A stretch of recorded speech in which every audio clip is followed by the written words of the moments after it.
제가 읽어드린 지금 고린도후서 6장 3절에서 10절 말씀에 근거해서 제가 그리스도인의 모순된 삶이라는 주제의 말씀을 이제 전하고자 합니다.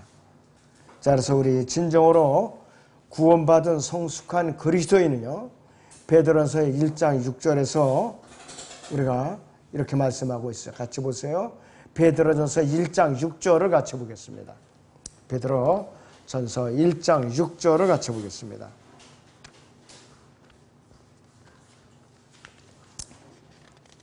예, 베드로전서 1장 6절을 보시면은, 그러므로 필요하다면 너희가 여러 가지 시험으로 잠시 슬퍼할 수밖에 없지만 그것을 크게 기뻐하는 것은 너희 믿음의 시련이 불로서 단련될지라도 없어져 버리는 금보다 훨씬 더 귀하게 되어 예수 그리스도께서 나타나실 때에 칭찬과 존귀와 영광을 받게 하려 함이니라 그랬습니다. 이 세상에서 고난을 받고 모순된 삶을 겪는 거, 이때를 대비해서 우리가 견뎌내는 것이, 우리는 비록 필요하다면 그러할 만한 이유가 있어서 지금 잠시 동안 슬픔과 고난을 겪을 수가 있는 것이에요. 그럼에도 불구하고 우리에게 구원받은 것이 근거해서 산 소망을 갖고 있기 때문에 크게 기뻐하며 살아갈 수가 있는 것이에요. 이것이 역설적인 교훈이에요. 우리 그리스도인들에게는. 그리스도인들이 삶 가운데서 슬픔과 기쁨이 함께 한다는 말이에요. 늘 기쁨과 슬픔을 함께 껴안고 살고 있어요. 자, 슬프거나 기쁘거나 둘 중 하나이거나 한때는 슬피기도 하고 한때는 기쁘기도 한 그러한 삶이 아니라 슬픈 중에 기뻐하고 기쁨 중에 또 슬픔이 함께하는 삶이라는 것이에요. 바늘과 씨처럼 서로 이제 따라다니면서 우리는 뛰어나 뛸 수 없는 그러한 삶을 살고 있는 것이에요. 여러 가지 시험이 없다면은 그리스도인의 삶은 크게 기뻐할 수도 있어요. 그런데 그리스도인의 기쁨은 잠시 있다가 사라지고 또 사라졌다가 다시 찾아오는 간헐적이고 변덕스러운 기쁨이 아니에요. 영원한 기쁨이에요, 우리 기쁨. 자, 우리에게 닥쳐오는 여러 가지 시험은 결코 아무런 이유 없이 찾아오는 것이 아니에요. 아무런 이유 없이 찾아오는 것이 아니라 있어요. 상당한 이유가 있는 것이에요. 현실적으로 아주 흔한 경우에 시험은 모든 그리스도인에게 반드시 거쳐야 할 필수 과정이라 이것이. 자, 우리 그리스도인에게 슬픔이 떠날 날이 없는 것이 성경적으로 정상적이에요. 정상적.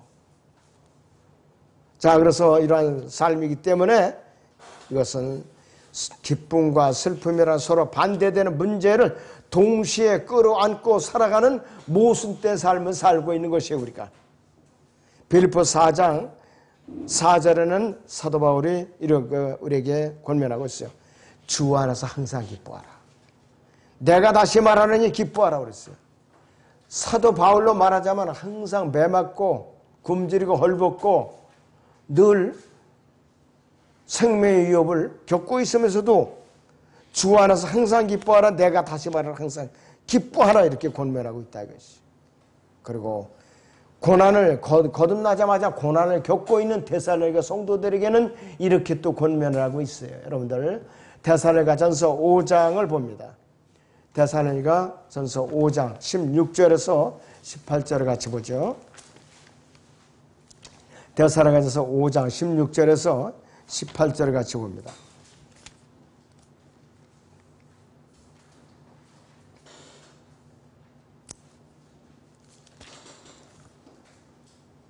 항상 기뻐하라. 쉬지 말고 기도하라. 모든 일에 감사하라.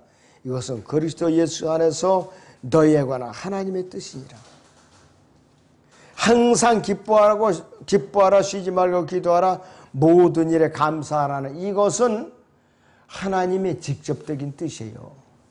힘들다고 처져하고 속상해하고 그냥 뒤로 돌아서 그러면 하나님께서 기뻐하시지 않는 거예요. 이것은. 의지가 약한 사람은요, 말씀이 귀에 들어오질 않아. 설교 시간에 졸아요. 잔다 이거예요. 이게 보통 문제가 아니에요. 이것이. 영적으로 쇠퇴해 있기 때문에 이것이. 무장이 안 돼 있으니까. 그래서 사도 바울은 주 안에서 자기가 아무리 고난과 역경 가운데 있을지라도 기뻐하면서 살았다 이것이에요. 그렇다면 어떻게 이 사도 바울에게 자신만만하게 이렇게 우리에게 권면할 수가 있는가? 불가능한 거예요. 자기가 실전 경험이 있기 때문에 우리에게 자신만만하게 권면하고 있는 것이에요. 자, 로마서 9장을 보죠. 로마서 9장 1절에서 9절을 같이 보세요. 로마서 9장 1절에서 9절을 같이 봅니다.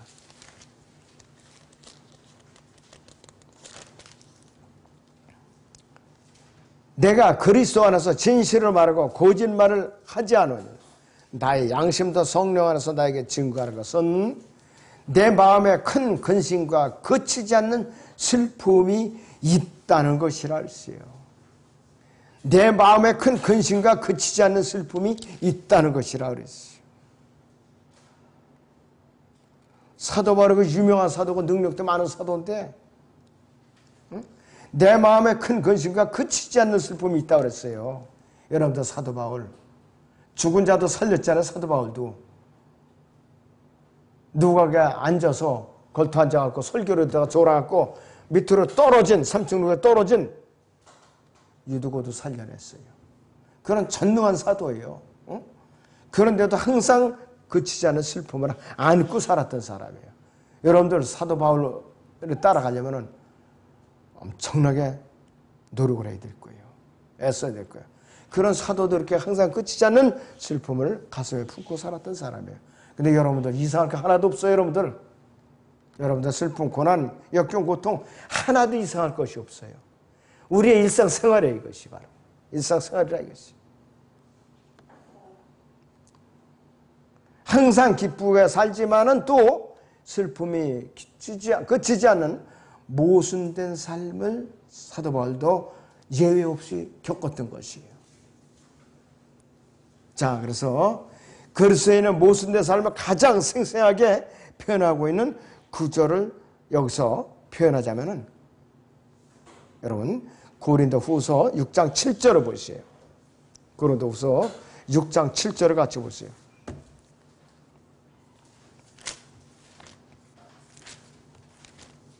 고린도서 6장 7절을 보시면 진리의 말씀과 하나님의 능력과 오른손과 왼손에 든 의의 병기로써 그랬어요.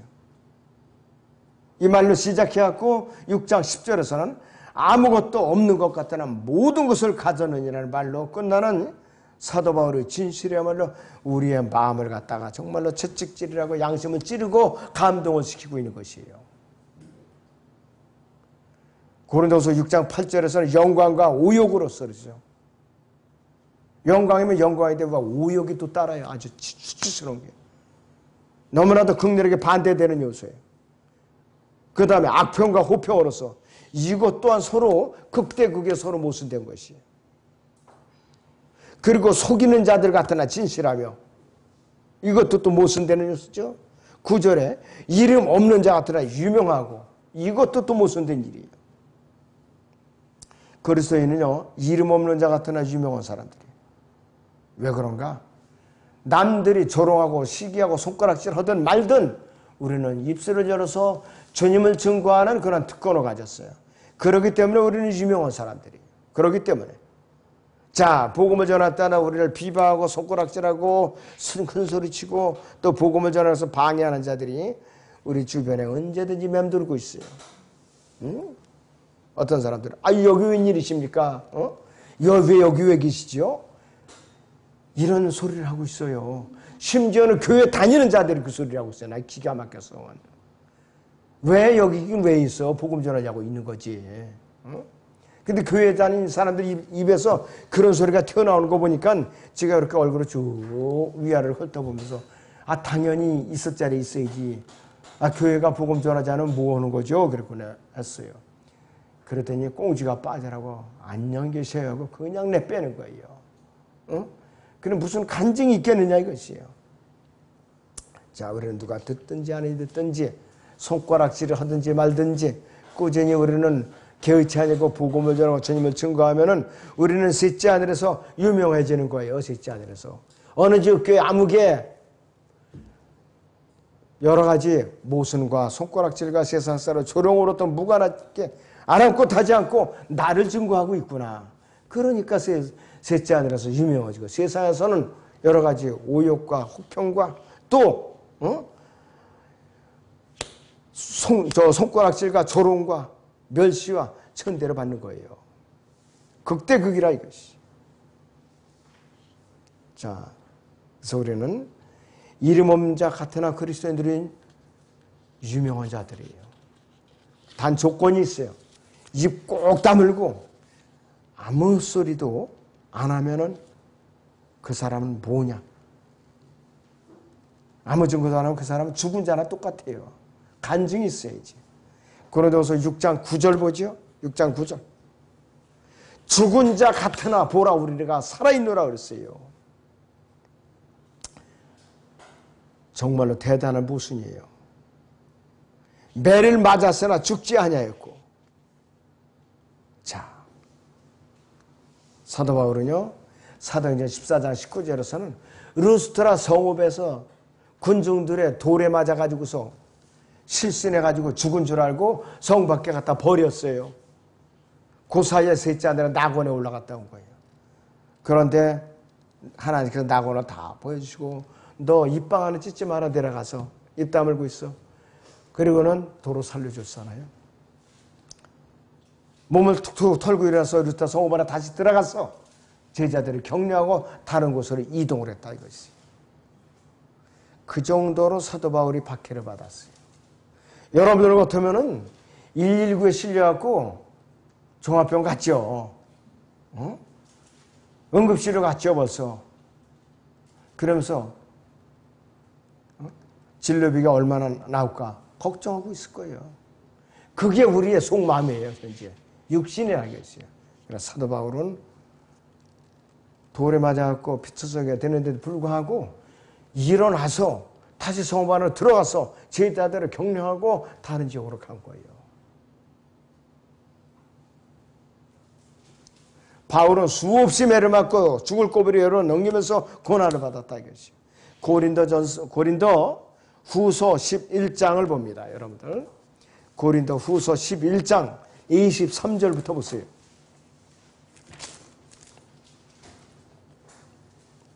고린도 11장 23절부터.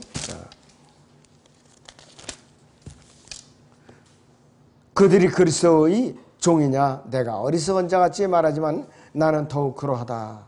내가 더 많이 수고하였고 매도 헤아릴 수 없이 맞았고 더 빈번히 감옥에 갇혔고 죽을 고비를 여러 번 당하였으니 유대인들로부터 40에 하나 뺀 매를 5번 맞았고. 왜 그러면은 35대씩 때렸냐? 아차하면 40대가 너무 죽을까봐 35대까지만 태장을 이제 때린 거예요.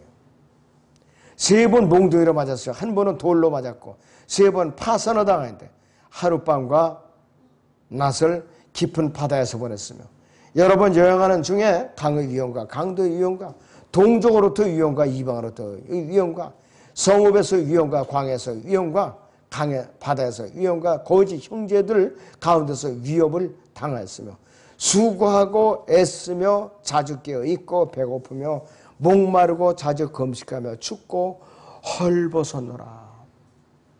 만사형통이라는 건 눈을 씻고 봐도 사도 바울에서 찾아볼 게 없어요. 이 구절을 봐서는. 한마디로 고생만 직사하게 하는 거예요. 육신적으로는. 그러나 죽은 자 같으나 살아있다 그랬어요. 가난한 자 같으나 부유하다 그랬어요.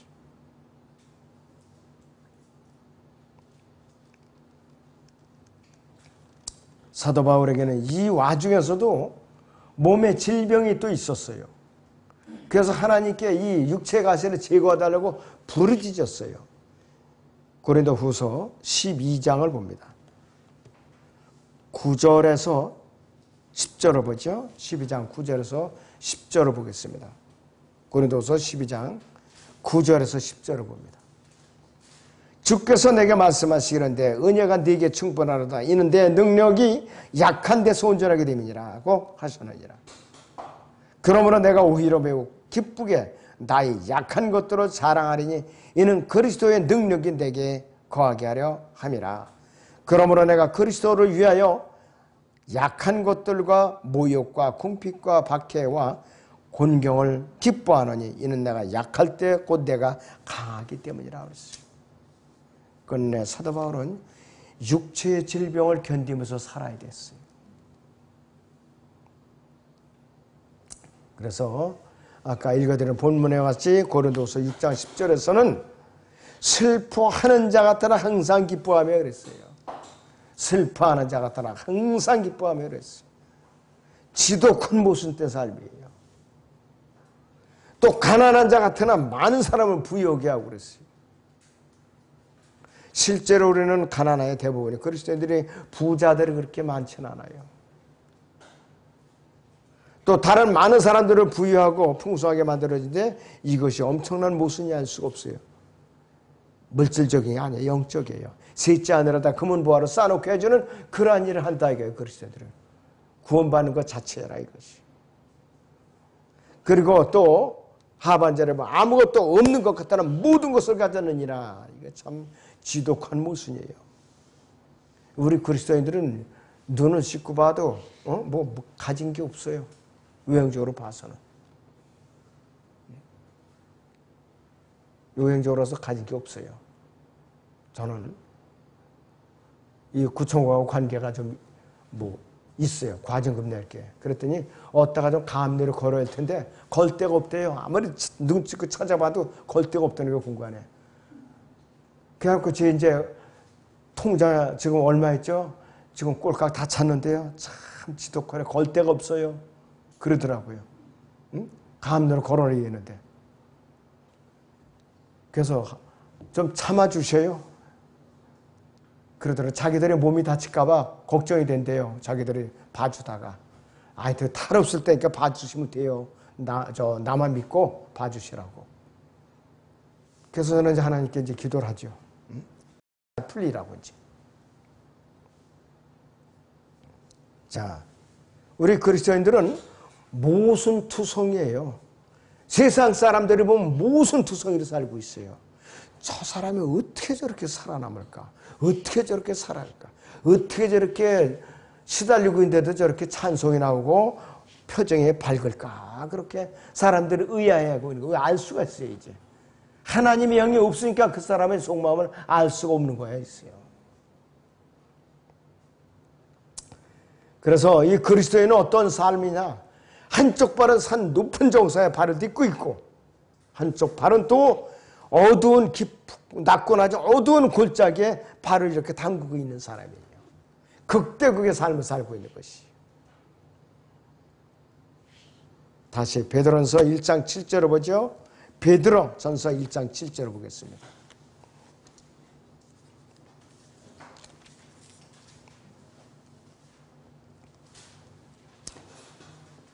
너희 믿음의 시련이 불로서 단련될지라도 없어져 버리는 금보다 훨씬 더 귀하게 되어 예수 그리스도께서 나타나실 때에 칭찬과 존귀와 영광을 받게 하려 함이니라 그랬습니다.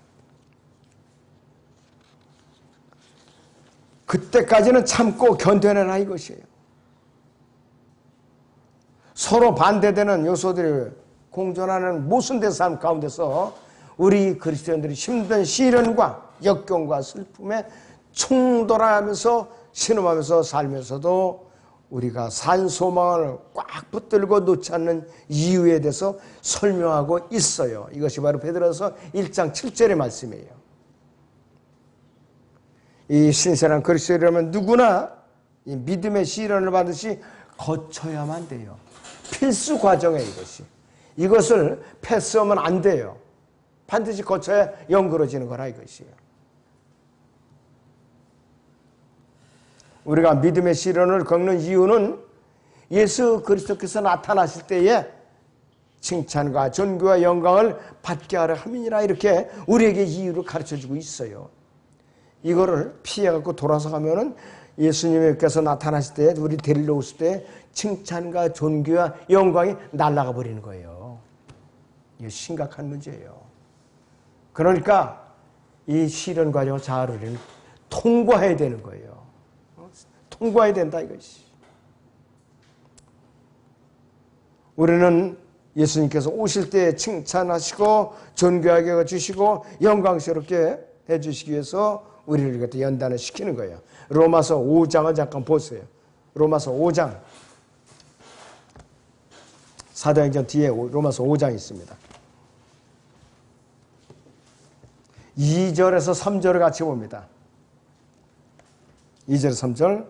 또 그분으로 인하여 우리가 서 있는 이 은혜 안에 있는 믿음으로 나아가며 하나님의 영광의 소망 안에서 즐거워하느니라. 이뿐만 아니라 우리가 환난 중에서도 즐거워하나니 환난은 인내를 이루고 인내는 연단은 소망을 이루는 줄 우리가 알미라. 소망이 부끄럽지 않은 것은 우리에게 주신 성령에 의하여 하나님의 사랑이 우리 마음속에 부어졌기 때문이라고 했습니다. 역설적인 교훈이야 이거 자체도. 너무나도 역설적인 교훈이라 이것이. 우리는 말로 다 표현할 수 없는 엄청난 시련을 겪으면서도 모순되는 삶을 살고 있는 우리 그리스도인들에게 우리는 그리스도의 심판석을 대비하는 거예요. 이 자체가. 우리가 휴거되면 곧바로 그리스도의 심판석 앞에 서요. 우리가 잘한 일이든 못하든 선이든 악한 일이든 다 우리는 불로서 시험을 해요. 불로서. 건질 만한 것이 있으면 금은보석으로 남는 것이요. 건질 것이 없으면 잿더미를 빼내는 것이. 자, 불타버리면 우리는 어떻게 돼요? 큰 손해를 당하죠. 손해를 당한다 이게요. 그것이 바로 고린도서 3장 9절에서 15절의 내용이에요. 그것이. 불에 태워 시험을 보았을 때 금에 남아 있었다면은 지난날의 모든 고난과 역경 겪었던 거 그것이 정말로 기쁨으로 바뀌죠. 거기서. 근데 내 생각에는 보상을 받을 줄 알았더니 태워보니까 이게 아무것도 없어요. 죄만 남은 게 없어요. 죄만 남은 게. 그랬을 때는 내가 헛고생했구나. 가짜로 주님을 섬겼구나. 들통이 나는 거예요. 여기서. 그리스도의 심판서에 가보면은 잘잘못을 다 알게 돼 있어요. 이제 그때 가보면 내가 헛소리를 헛북만 떨다 왔는가? 진심으로 주님을 섬겼는가? 말로만 주님을 섬겼는가? 행동으로 주님을 섬겼는가? 응? 다 들통이 나게 돼 있어요. 이 세상을 사는 동안에 우리가 셋째 하늘에다 부지런히 봄을 쌓아뒀는가? 땅에다 내가 쌓아뒀는가? 다 알게 돼 있어요. 인천이가 어디서는 한두 푼도 아니에요. 10억도 넘어요. 그 비닐봉지에 돈 뭉치를 땅에서 나와는 개가 물고 다니대. 개가 입에다가 그냥.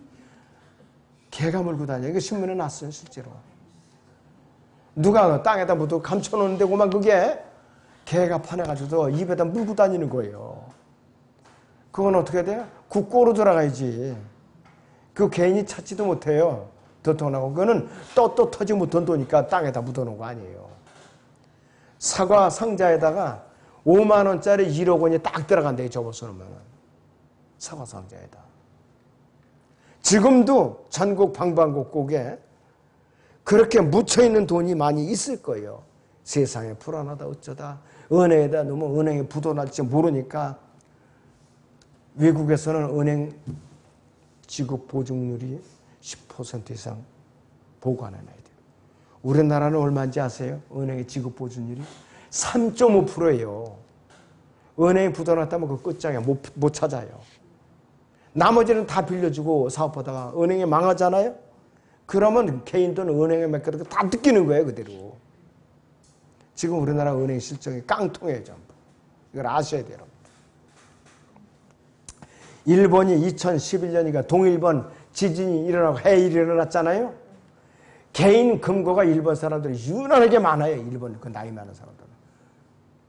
은행에다 넣지 않고 개인 금고. 개인 금고를 3분의 1도 못 찾아줬대 정부에서. 나머지가 찾질 못하게 주인들은. 개인 금고가. 그냥 해일에 십시오 바다에 둥둥 떠다니고 그냥 저거 다니는데 찾질 못하는 거예요. 주인들은. 그게 무슨 소용이 있냐 이가 그게. 적절하게 좀 쓰고 또 남을 위해서 쓸 줄 알고 좋은 일도 하고 또 이렇게 주님을 믿는 사람이라면은 주님 위해서 일을 써야 되는데 그저 개인 금고에다가 채워놓고 알뜰하게 안 먹고 안 쓰고 일악물을 버티다가 지진이 일어나고 해일이 밀어닥쳤어요. 그런 꼴을 당한 거예요. 남의 일이 아니에요. 우리도 이렇게 닥치면은 난감하게 내 수중에 한 푼도 못 쓰고 남 좋은 일 시킬 수가 있어요. 남 좋은 일 시킬 수가 있다 이것이. 우리는 그리스도의 심판석에 가면은 선이든 악이든 우리가 행한 것에 따라서 평가를 받게 된다 이것이. 자, 우리의 행실은 예수 그리스도의 기초 위에 집을 짓는 건축자에 비유하는 것이. 그리고 우리가 행한 모든 일들은 기초 위에 쌓아 올린 건축 재료들에 비유하는 거예요. 건축 재료들.